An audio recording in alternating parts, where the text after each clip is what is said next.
So in this video I'm going to show you how I made this, and this is a jig for making dovetail joints with the router. Now I usually use a knockoff Harbor Freight jig for this, but unfortunately my current project, the doors were taller than 12 inches, so I couldn't use that jig. It's kind of had a last minute make something. I saw some images online of a jig similar to this, it was used a little bit differently, and I kind of recreated it and was able to make these joints. At the end of the video I'm going to explain some of the changes I would make in this design. The one nice thing about it is these pieces can slide off, so you can make symmetrical dovetails, or you could space these out to make wider or asymmetrical joints based on your needs. The one thing I really did like was these make through dovetails, so on these bigger drawers it's just a nicer joint than the half-blind dovetails that the other jig makes. This was the original image I saw, which kind of got my mind working to be able to duplicate this. You could see the way they designed it was that it was going to be on a tabletop, and you would have this clamp and the router would ride on top of this. In my video I simplified this a lot and just flipped it upside down and used it on my router table. So you could see this is pretty much the extent of the jig I needed. And I did make a clamp for the end just to get repeatability. Now this comes from a magazine. I was able to retrace it. I believe it's a Shop Notes magazine, and these images were the best I could get. There's much more. There's got to be at least 8 or 10 more pages, so you won't be able to make this jig from the instructions you could find online, but like I said, with a couple of these images I was able to deconstruct it enough and re-engineer it for my purposes. I believe you can buy this old magazine if you want to make this jig using all of their dimensions. The reason I decided to DIY this, even though I was very skeptical about using wood and lumber, in the directions they use, in this one they use phenolic plastic, which is a hard plastic that you can get from McMaster-Carr that they call Garolite. It's also called Bakelite. I didn't want to invest that in this before finding out that it works, so I didn't do that, and I made mine all with hardwood, with plywood. But the main reason was they make a jig very similar to this, completely out of metal, but it's really expensive. The nicer brand is well over $100, and I didn't want to make that investment for something that I really won't need that much. So I was able to gather from the directions that each one of these fingers is 6 inches wide, so I ripped down a piece of 1/2 inch plywood into 6 inches. And then this rides on a metal slab, which you'll see later in the video. So before I cut them into their individual parts, I put an 1/8 inch kerf down the bottom. I would probably change the location of this kerf a little bit after making this jig, but this was about 2 inches from the back side of the panel. And this will just ensure that they're all in the same plane, cutting that kerf in one piece.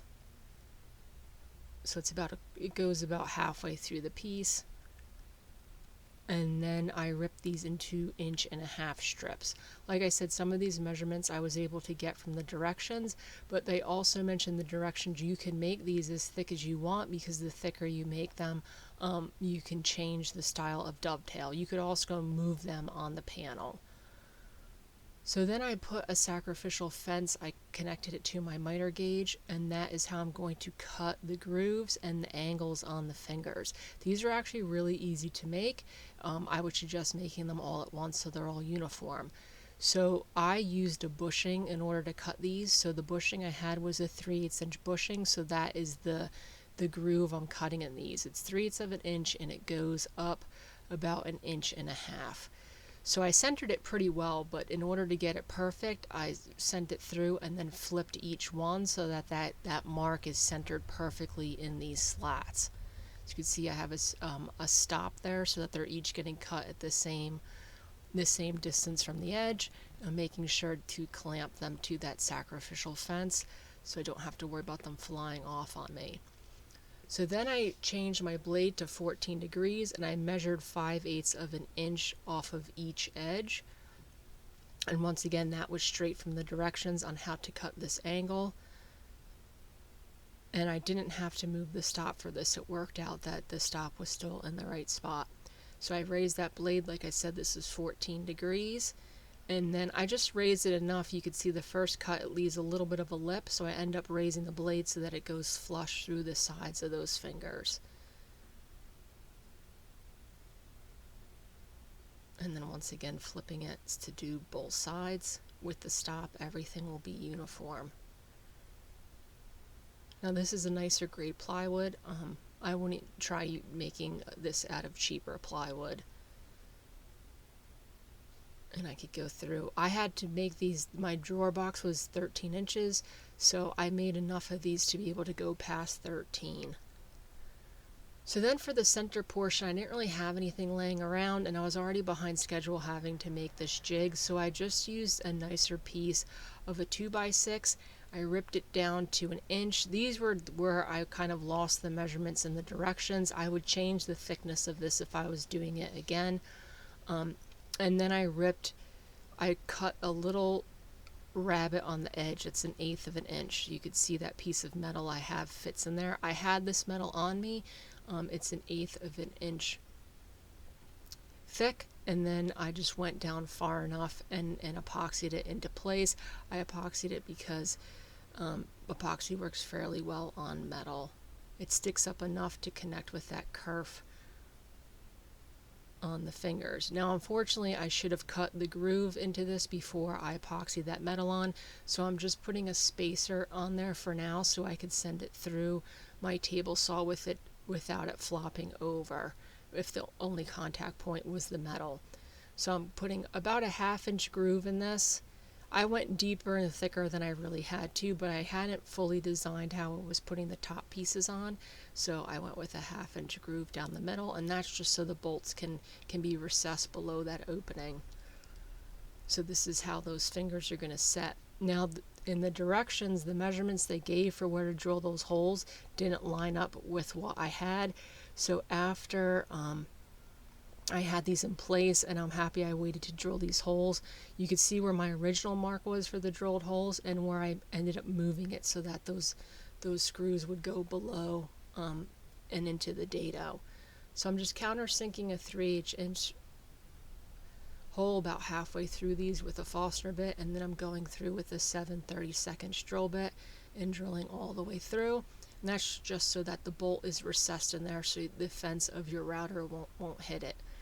And then I just took 2 little pieces of 1/8 inch masonite. I ripped them down, and I'm just epoxying those onto the top, so that will create the little lip so that the screws will rest underneath of this, and you could tighten it and they won't be able to come off. So that metal kerf will hold them in alignment, and then the screws will hold them steady.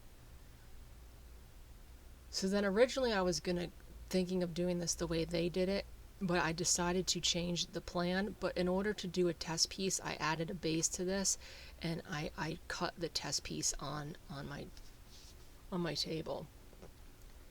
So you can see I just have a screw and a nut. These are pretty tiny screws. I don't actually know the size. I just kind of used what I had laying around.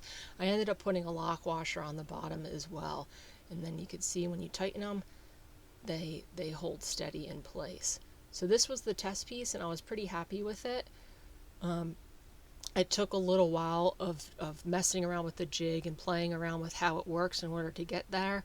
But once I had this done, I was pretty certain I could get the dovetails cut for mine. The main problem I had was the bits I had weren't the right bits. Should really use 2 matching bits and bigger ones, bigger straight bits and bigger dovetail bits than what I had, but I didn't want to wait to order any to use it. So in order to use this jig in my router table, I had to put some mounting holes in the top because these universal plates never have all the right holes, and I wanted to use my DeWalt router in there because the bushings I have fit in the DeWalt router, but they don't fit in the Bosch router.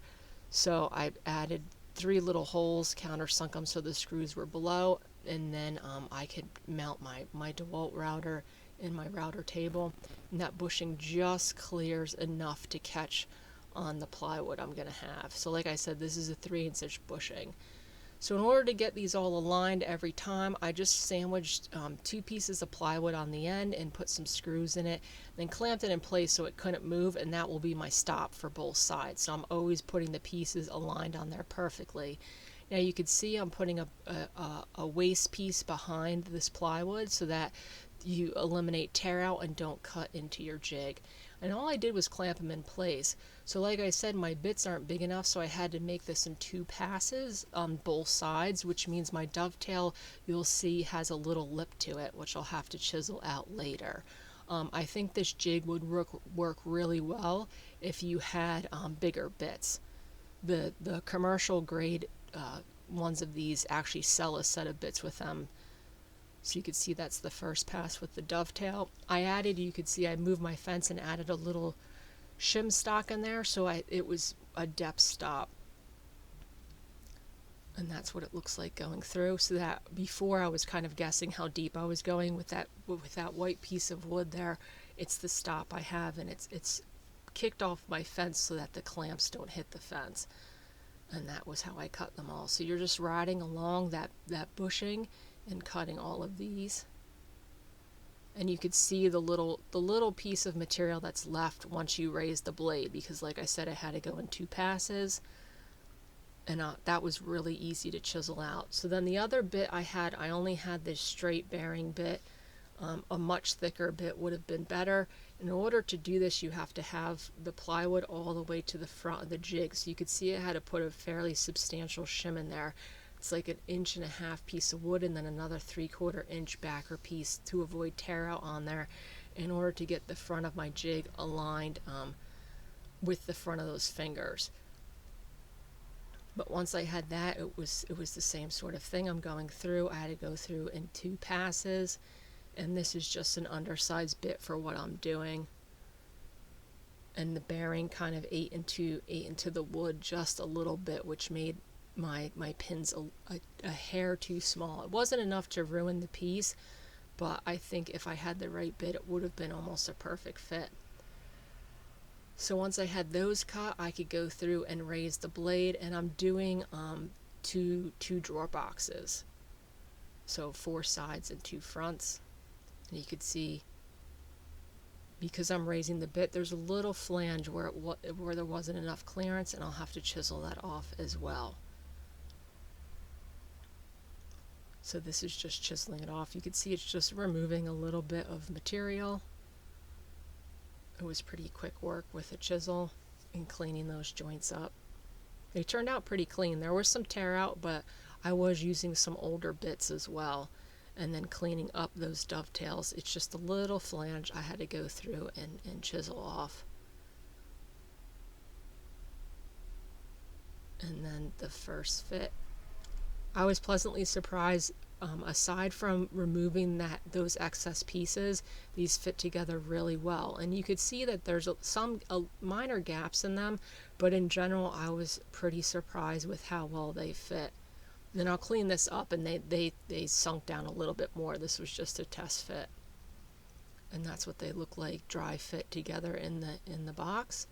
And that one little gap, I ended up cutting part of it too deep, and I didn't flush it up because these have to be a particular size in order to work with the drawer slides.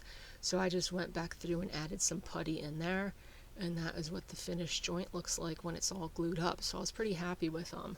They're not the prettiest, but they'll work. So my opinion on this jig was it was definitely worth it. I make all my plywood boxes. I make all of my cabinet boxes out of plywood, so I wasn't going to hand cut these dovetails.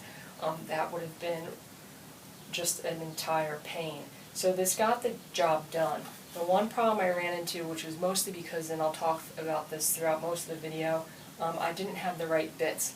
So when I went to go raise the height of the bits, it kind of ate into some of my fingers at one point, making the inner pins a little bit smaller. So I had some gaps to fill. It didn't end up ruining the joint, but I think if you did make this out of the plastic and you got the right bits, it would be a really good jig. I also originally hadn't planned on making this to work on the router table, so I was following the design on the piece of paper as closely as I could with what I had. but I would redesign this piece. I'd probably make it out of something like MDF or plywood instead of pine so that it's not subjected to seasonal humidity. And also use this top piece as plastic, as well as make these out of plastic and just make this thicker, because I had to put quite a large shim on the inside of this piece in order to get my stock flush with the fingers, because my dimensions were a little bit off. But in general, it did what I wanted to do. I probably won't remake this in plastic, but if I need something like this again, I would definitely look into making it out of the plastic. I think it could be done for probably under $30, which even the plastic versions of this that you can buy online are still well over, are in the $100 range. Also, this magazine article, I believe, is from 1992, which means that it might be worth it if you know someone with a CNC to give them one of these and have these cut out so that they're all really close identical, and that might even still be more cost effective than buying one of the standard jigs.